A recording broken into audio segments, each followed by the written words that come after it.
Bonjour à tous, merci pour votre présence donc, à cette table ronde sur le thème de la cybersécurité des systèmes industriels. Donc il est vrai que la digitalisation du secteur a été entamée depuis quelques années et a permis des gains économiques et de performance. Alors tout d'abord je vais introduire donc, nos intervenants. On a Fabien Lavabre, expert cybersécurité de la société SecLab. Éric Grosmaître, directeur du service client de la société Centrio. Robert Wakim, manager de l'offre industrielle chez Stormshield. Didier Cohen, directeur de la stratégie de la société Walix. Et pour finir, Cédric Caillot, responsable technique cybersécurité de la société Axians, du groupe Vinci Énergie. Tout d'abord, il convient de définir la notion de système industriel. Fabien, est-ce que tu pourrais nous définir ce qu'est un système industriel ? Bonjour à tous. Alors, oui, pour la partie système industriel, il faut voir que ce sont des systèmes en général qui impactent des grandeurs physiques. C'est-à-dire qu'en fait, ils vont concerner tous les secteurs où on a de l'eau, de l'énergie, du transport. Et on peut parler aussi de l'aéronautique. Enfin, voilà, tous les secteurs potentiellement stratégiques pour la France, dans lesquels il va falloir avoir une dose de cyber. Alors, il faut voir que depuis quelque temps, on parle d'industrie 4.0 et cet avènement de l'industrie 4.0 a amené donc une profonde réflexion à repenser pas mal de manières de faire, puisqu'en gros, on a ouvert les systèmes industriels de plus en plus sur d'autres réseaux, y compris vers Internet. Donc du coup, les risques sont associés, sont de plus en plus élevés. Et qu'est-ce qui a permis ça? C'est aussi la baisse des coûts d'achat des différents produits, des différents capteurs, tout un tas de paramètres qui fait qu'aujourd'hui, c'est très facile pour un industriel de se procurer du matériel qui va apporter de la flexibilité, de la praticité dans la mise en œuvre des réseaux.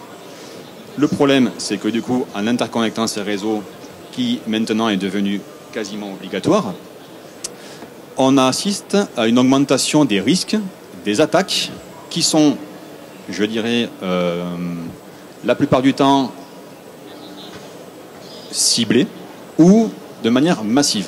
Vous avez tous entendu parler, je pense, d'attaques de type ransomware. Vous savez, les fameux logiciels qui viennent bloquer l'usage des ordinateurs moyennant une rançon pour pouvoir repartir. La difficulté, c'est que ces attaques viennent simplement d'Internet et ils vont impacter votre système industriel très facilement.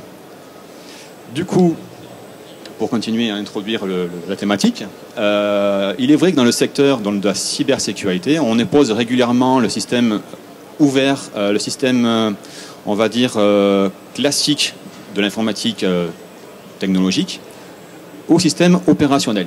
Et donc du coup, on va joindre le monde informatique technologique classique qu'on appelle l'IT dans le jargon. On va de plus en plus le connecter à l'OT avec donc des problématiques de sécurité assez importantes. De ce fait, on n'a pas la même non plus maturité entre l'expérience que les responsables informatiques et les équipes d'IT en général ont. Ils sont avec des produits très maîtrisés, on utilise des pare-feux et autres solutions dont on reparlera. Le problème avec l'OT, c'est qu'on n'a pas les mêmes contraintes. Dans le domaine opérationnel, on a des contraintes de disponibilité très fortes. On ne peut pas se permettre de perdre des machines critiques qui pourraient avoir donc des conséquences catastrophiques pour l'environnement ou pour tout simplement une industrie. Voilà, je pense que je vais passer là. Merci Fabien. Donc dans ce secteur, on connaît bien la notion de risque au sens naturel et technologique, entre autres, comme un incendie ou la pollution de l'air. Mais l'exposition du système aux dangers cyber est moins connue. Alors Éric, peux-tu nous expliquer quelles sont les menaces auxquelles doivent faire face les industriels et aussi que signifie un risque cyber? C'est bon, je suis équipé. Je vais reprendre un peu les propos dits avant moi, c'est-à-dire que les sites industriels ont des caractéristiques propres qui vont faire que, à la différence du monde informatique, comme ça a déjà été dit, ils vont présenter des risques différents du monde informatique. Le monde informatique, les principaux risques vont porter sur la disponibilité de la donnée et des systèmes avec des impacts financiers essentiellement. Tandis que dans le monde industriel, comme on pilote des installations physiques, les risques vont être essentiellement sur la sécurité des biens et des personnes, sur la disponibilité ou l'intégrité de la chaîne de production. Et on peut aussi avoir du vol de données industrielles comme risque. Et les impacts là vont être également financiers, mais aussi rapidement sociaux, avec même la responsabilité civile de dirigeants qui peuvent être mis en œuvre. Donc les caractéristiques qui expliquent la spécificité des systèmes de contrôle-commande, ça va être notamment les vecteurs de compromission. Quand on pense aux risques IT, on pense à des risques qui vont arriver par les réseaux.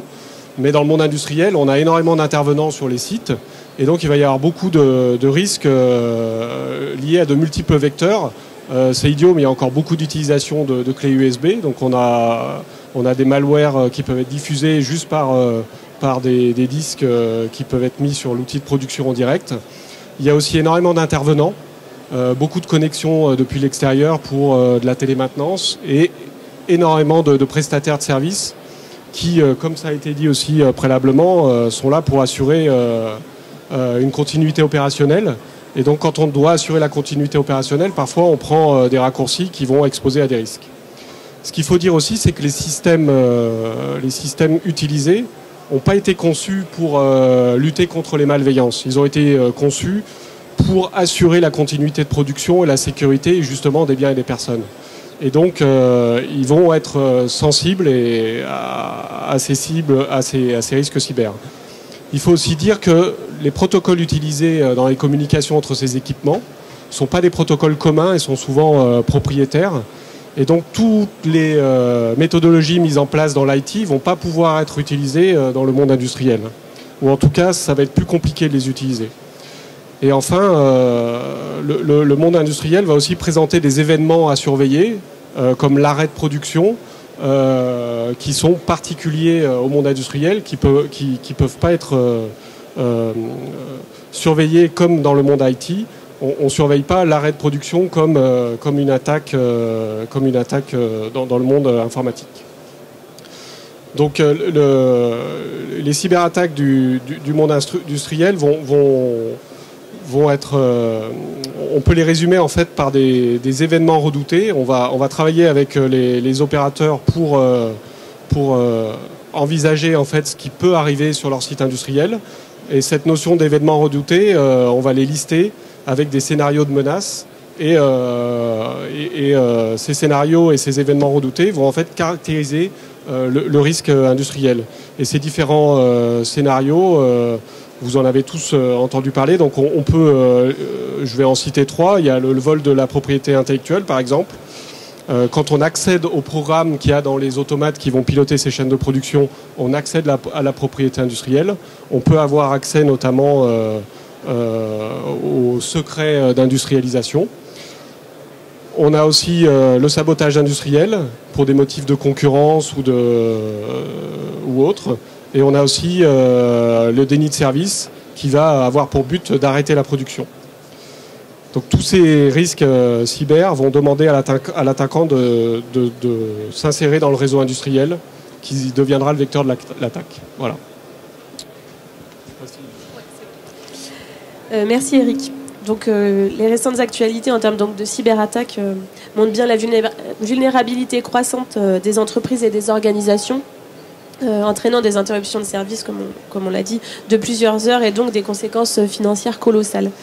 Effectivement, ces secteurs jouent un rôle important dans l'économie et sont liés aux fonctions vitales d'un État. Ces systèmes sont donc des cibles prioritaires pour les cyberattaquants. Alors pour faire face à ces nouvelles menaces, la réglementation a été renforcée, notamment avec la directive Nice au niveau européen et la loi de programmation militaire au niveau national, qui impose des règles de sécurité obligatoires pour les systèmes critiques de la nation. Alors pour cela, Robert, peux-tu nous dresser le tableau des réglementations en place en France et plus largement en Europe ? Oui, bonjour. Alors avant de rentrer un peu dans le détail technique des réglementations, je veux juste... On parle depuis tout à l'heure de l'expérience et des connaissances côté IT, et on les oppose au manque de maturité ou au manque de prise de conscience du côté industriel.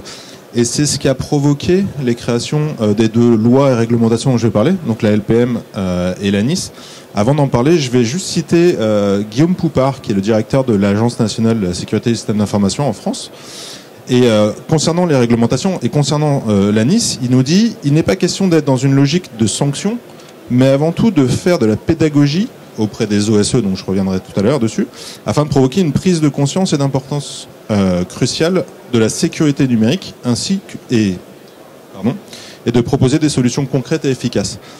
Et c'est de ça dont il s'agit. Les réglementations qui existent aujourd'hui, elles visent une certaine catégorie d'entreprises, mais elles ont pour objectif d'être lues, comprises par l'ensemble des acteurs du monde industriel.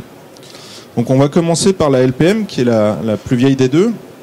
Donc la loi de programmation militaire, donc c'est une loi qui est votée toutes les 5 ans. Donc là je vais parler de celle de 2013, qui s'applique, qui a été en vigueur entre 2014 et 2019. Les décrets ont été promulgués en 2016 et 2017, et ils définissent notamment un type d'opérateur qu'on appelle l'opérateur d'importance vitale. L'opérateur d'importance vitale, alors désolé, c'est un tout petit peu législatif, il est défini comme suit. Il exerce des activités mentionnées à l'article R 1332-2 et comprises dans un secteur d'activité d'importance vitale. Il gère ou utilise un ou des établissements dont le dommage, l'indisponibilité ou la destruction par suite d'un acte malveillant risquerait d'obérer gravement le potentiel de guerre ou économique, la société ou la capacité de survie de la nation. Donc on parle bien ici d'opérateurs qui auraient un impact à la survie de la nation. Ils sont au nombre de 249, ils sont secrets pour des questions évidentes de protection. Donc on a le nombre, on a les secteurs, on n'a pas le nom. Et on leur demande de garder cette information secrète. Ils sont déjà suffisamment à risque, pas en plus qu'ils commencent à créer sur tous les toits, qui sont des cibles particulièrement intéressantes.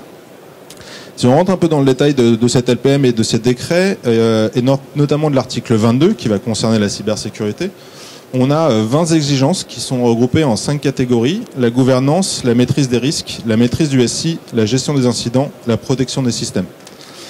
Pour faire ça très rapidement, la gouvernance, c'est avoir une politique de sécurité des systèmes d'information, avoir de la formation, avoir de la sensibilisation. Et en ce sens, aujourd'hui, nous, on fait partie de ça. On est là aussi pour vous sensibiliser aux risques que vous encourez. La maîtrise des risques, c'est tout ce qui va concerner l'audit. La maîtrise du SI, c'est tout ce qui va concerner la cartographie, donc la connaissance de son système d'information. La gestion d'incidents, c'est la détection des incidents et l'analyse de ces incidents. Et la protection des systèmes, ça va être mettre en place des outils de protection, d'authentification, de segmentation pour pouvoir limiter, empêcher, contrôler une attaque. Dans la foulée de la LPM, qui est franco-française, on a eu la directive NIS, qui est une directive européenne, qui s'inspire très grandement de la LPM. La directive NIS, elle a mis plus de 2 ans à apparaître. Elle a été votée en mai 2016 avec pour objectif d'être transposée dans des lois nationales en mai 2018. Suite à cette transposition, les États membres avaient 6 mois pour faire la première liste des opérateurs impactés. Cette liste a été faite donc le 9 novembre 2018. Certains d'entre vous ont peut-être reçu un coup de téléphone, enfin entre mai et novembre, ont reçu un coup de téléphone de leur ministère dédié, leur annonçant qu'ils étaient donc des opérateurs de services essentiels. Donc l'opérateur de services essentiels, l'OSE, il est tributaire de réseaux ou de systèmes d'information et il fournit un service essentiel dont l'interruption aurait un impact significatif sur le fonctionnement de l'économie. Donc on est bien sur une autre caractérisation de l'opérateur, on est sur des gens qui auraient un impact économique, alors sur la France, sur le PIB typiquement.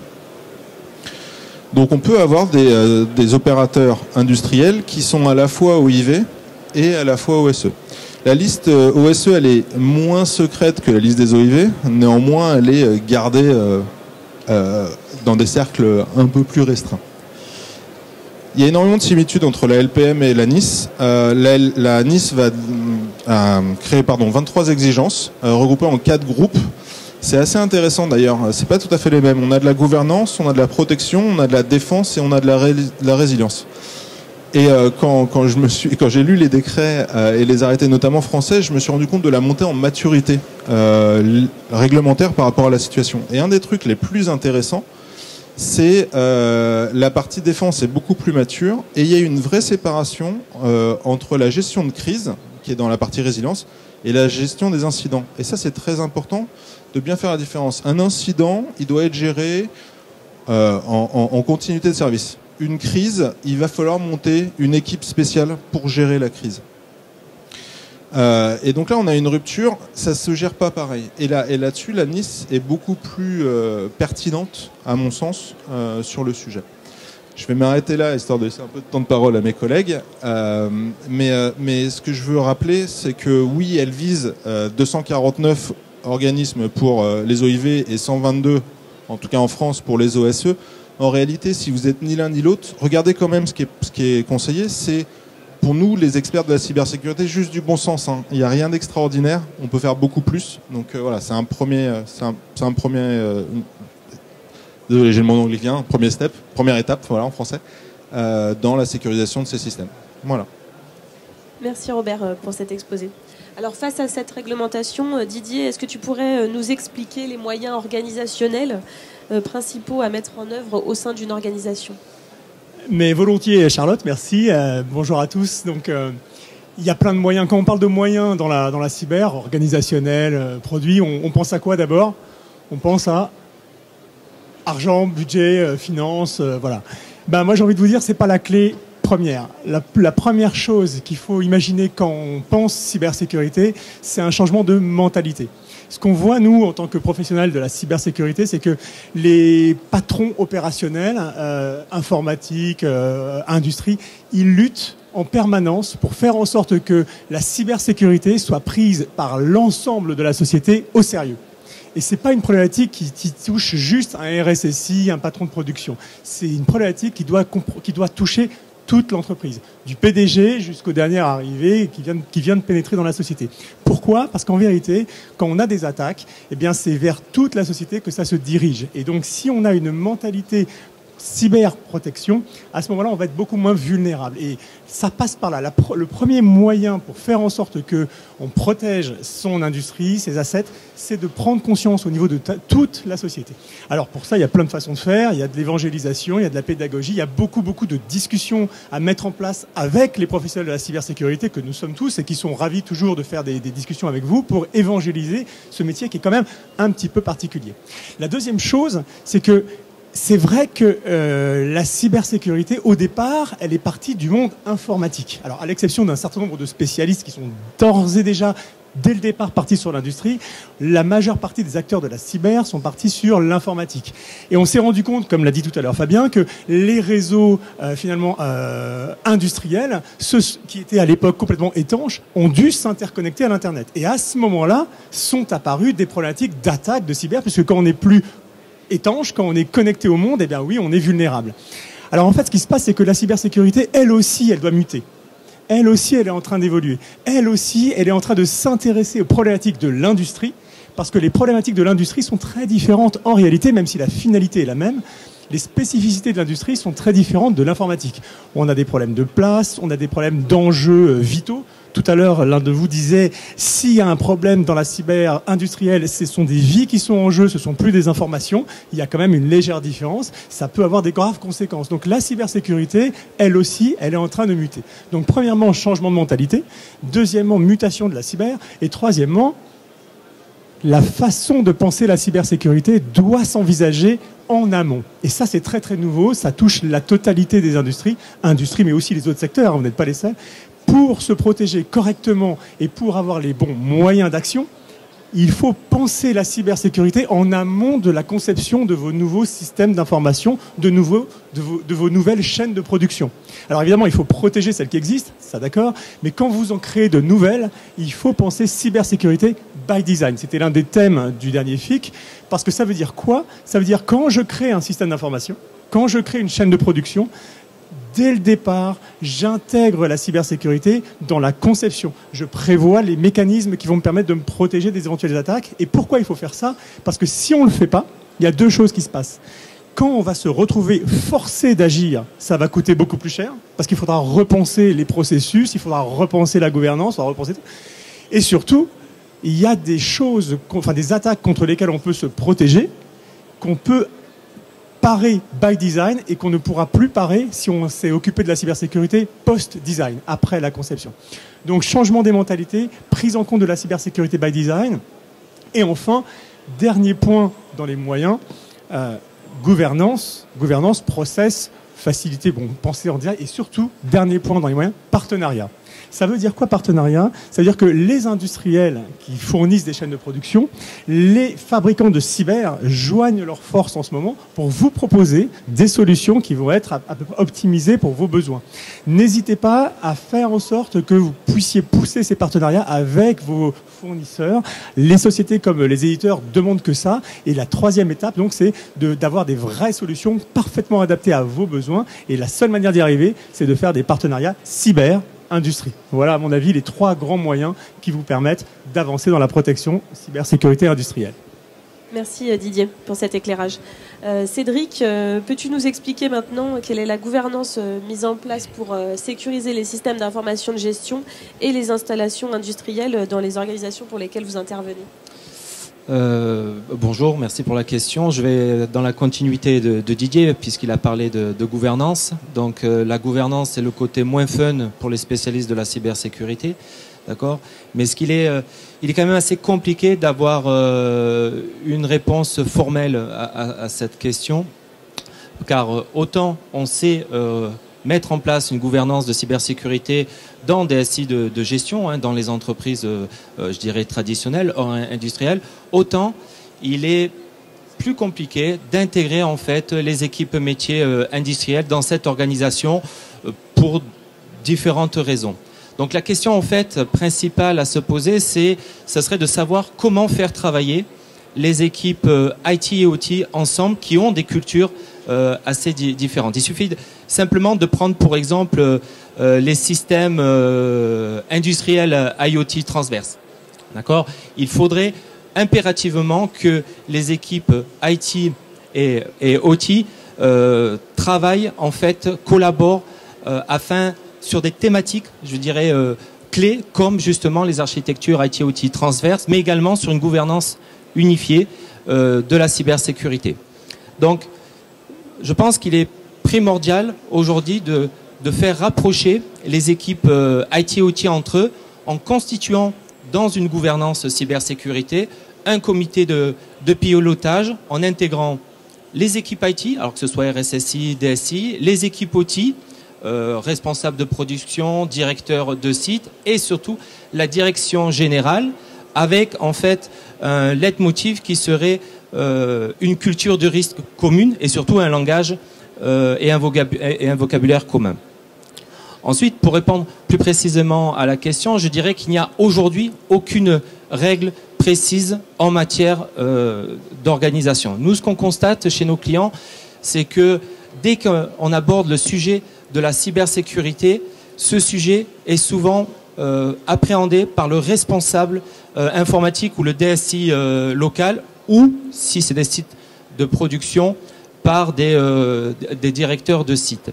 Donc, et ça, en fait, alors je ne sais pas si vous avez suivi ça, mais généralement, le CLUSIF sort en fait une étude qui s'appelle le MIPS, d'accord, qui présente en fait les menaces informatiques et les pratiques en sécurité. Donc ça sort tous les 2 ans. Et dans cette étude, il y a une chose intéressante que l'on peut remarquer, c'est quel que soit le secteur, les entreprises mettent en avant la fonction RSSI dans seulement 60% de ces entreprises, ce qui est assez peu.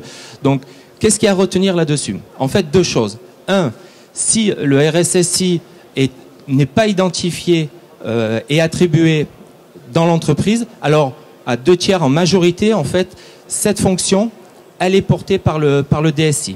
D'accord?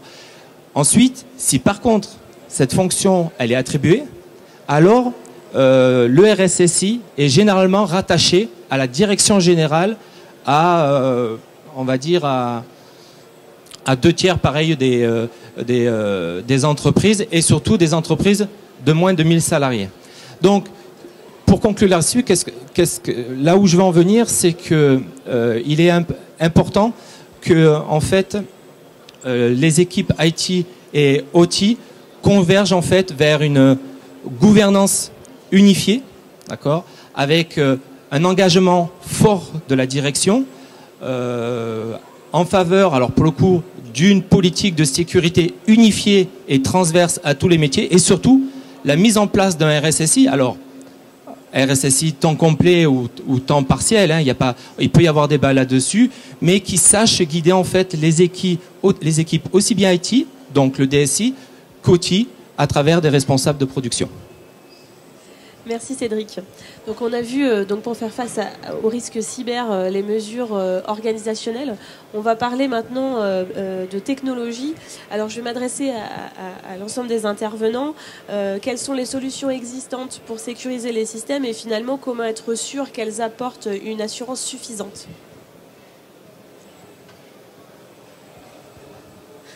Bon, bah, j'ai commencé alors, puisque ça se bouscule. Donc, bon, il y a plein de solutions, hein, évidemment, pour protéger les systèmes. Ce qui est important, c'est que ces solutions, elles s'adaptent en fait aux équipements industriels dans le cas de l'industrie. Donc ça, c'est la première chose. Ce qu'on voit avec la connexion des équipements vers le monde de l'Internet, c'est qu'il y a une problématique de prise de contrôle à distance, il y a une problématique de protection contre la menace externe, certes, mais aussi contre la menace interne. Alors, nous, on est un fabricant, la société Walix est une société qui fabrique des logiciels de protection de ce qu'on appelle les comptes à privilèges, c'est-à-dire, en fait, on protège contre la menace interne.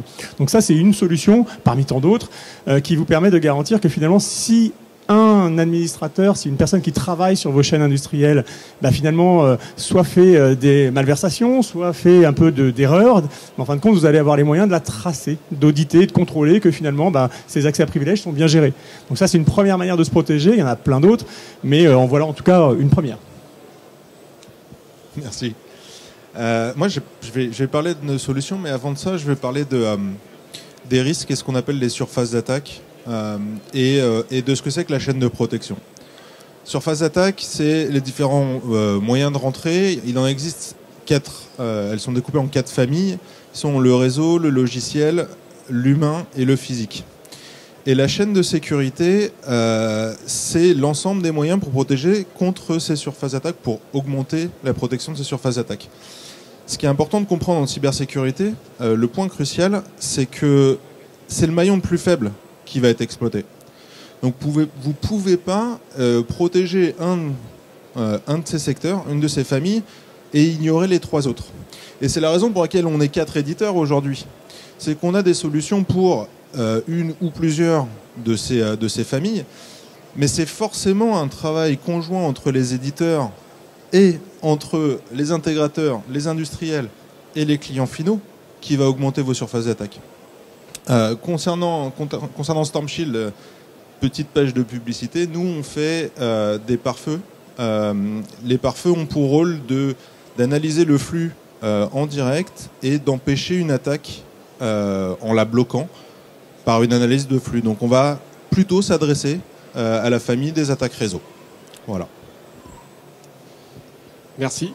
Donc moi je vais profiter de l'occasion qui m'est donnée parce que donc on travaille ensemble. Donc nous aussi, on travaille sur la famille plutôt réseau.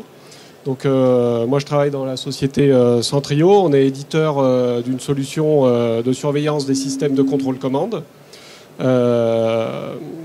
Et on va avoir une solution qui va générer un inventaire automatique des composants qui sont impliqués dans le système de contrôle commande. Notre solution, elle va pouvoir aider aussi l'industriel à identifier les vulnérabilités des différents composants qui sont mis en œuvre. Et on va aussi l'aider à mettre en place de la détection automatique, détection d'anomalies, pardon. Donc, comme on en a parlé là tout à l'heure de surface d'attaque, nous, on va aussi travailler avec l'industriel pour réduire la surface d'attaque en l'aidant à cartographier son réseau, à connaître son réseau, parce que bien souvent, Les réseaux industriels ont grandi de manière empirique et sont très peu connus. Et on va l'aider à détecter et à trouver les anomalies. Alors, je vais rebondir sur ce que Robert vous expliquait tout à l'heure par rapport à la législation. C'est qu'en fait, aujourd'hui, le législateur, notamment par rapport à la création des OSE, a mis en place pas mal de règles. Et dans les règles, finalement, il y a des règles qui sont assez stratégiques, de type cartographie. Donc on a par exemple Centrio ici, je te refais un petit coup de pub, mais c'est vrai. Nous avons également de la ségrégation de réseau par du cloisonnement, et là du coup Storm Shield et également nous, SecLab, on intervient. Je vous explique après ce qu'on fait. Et on a pas mal de règles qui sont aussi liées à l'authentification et autres. Ce qui fait qu'en fait ici vous avez un panel d'éditeurs, Walix aussi, dans lesquels finalement tout le monde est complémentaire, partenaire, et potentiellement nous pouvons couvrir quasiment tout ce que la législation, la NIS, prévoit voilà, dans ce qui va être imposé aux OSE et plus tard à d'autres personnes, puisque du coup les OSE aujourd'hui je crois qu'il y en a 120, 122, et que très prochainement la liste devrait s'agrandir, et donc potentiellement vous, avec vos entreprises ou industries, allez être tôt ou tard dans le giron, ou si vous ne l'êtes pas directement, vous serez peut-être sous-traitant. En tant que sous-traitant, vous aurez des obligations par rapport donc aux maisons mères, à vos partenaires, et du coup vous êtes tôt ou tard confronté au fait de devoir vous équiper et en termes de cybersécurité. Voilà. Donc pour SecLab, la partie aussi publicité, c'est que nous donc on est spécialiste de l'interconnexion des domaines. Alors on ne parle pas de réseau, on fait du réseau, mais également on fait de l'USB. Et la particularité, c'est qu'on utilise de l'électronique pour déconstruire les flux, qu'ils soient des flux réseau ou qu'ils soient des flux USB, de manière à prendre l'expression qui avait été employée tout à l'heure, on fait by design de la sécurité. C'est-à-dire que par défaut, nos produits empêchent déjà un certain nombre d'attaques. Et après, on peut travailler en partenariat pour compléter voilà, tout ce qui reste à faire. Mais effectivement, le mot-clé, je pense, de ce qu'on a évoqué juste avant, c'est donc de réduire la surface d'attaque à ce qu'on pourrait appeler le minimum.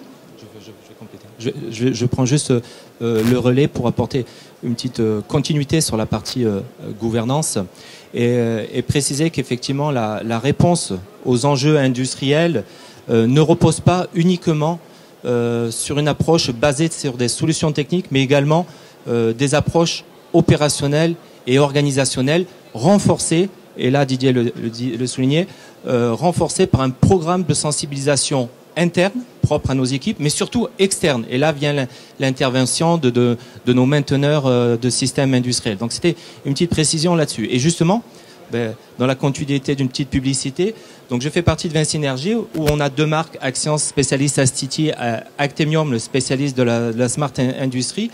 Au stand 124, vous pourrez voir justement un de ces outils de sensibilisation qui regroupe justement l'ensemble de ces acteurs-là, puisqu'on va avoir du PLC Schneider, il va y avoir du firewalling pour la ségrégation, il va y avoir du Centrio parce qu'il y a une sonde de présenter. Donc allez dans ce stand et vous allez voir en fait la mise en pratique de tout ce qui vient d'être dit actuellement.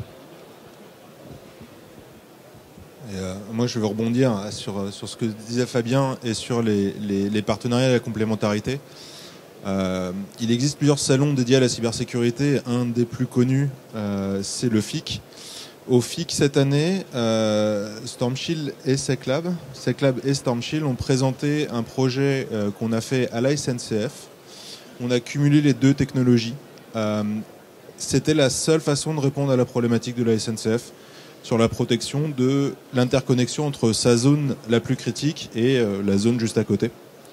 Donc quand on parle de partenariat entre éditeurs, quand on parle de partenariat entre industriels, intégrateurs et éditeurs, quand on parle de partenariat entre vous, vos intégrateurs et vos éditeurs, c'est très important. C'est-à-dire que c'est la seule façon d'augmenter sensiblement la protection.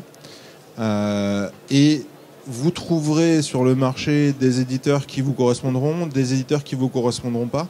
N'hésitez pas à les challenger pour aller trouver parmi leurs partenaires des solutions qui viendront encore plus vous aider. Voilà. Merci messieurs pour ces éclairages. Donc tout cela a un coût. Quelles sont finalement les opportunités de cette sécurisation?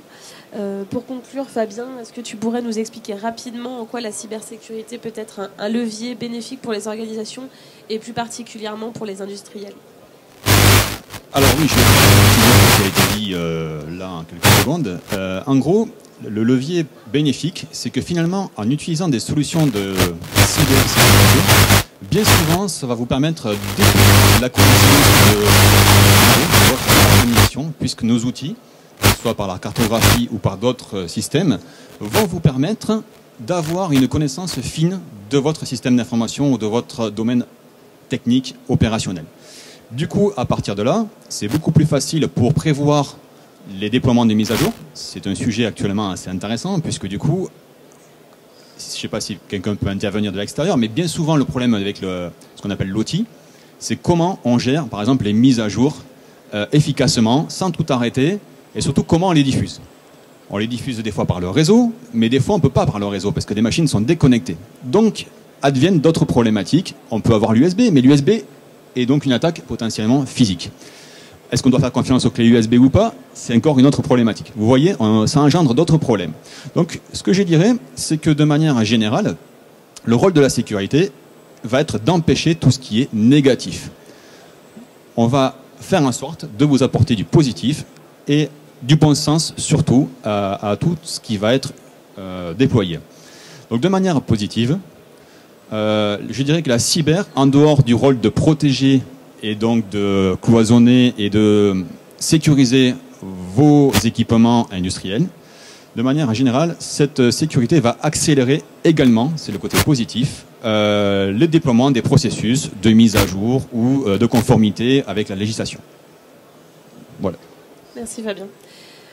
Donc pour finir, est-ce que vous auriez des questions à poser à nos intervenants Pas de questions? Très bien. Merci à tous pour la qualité de vos éclairages.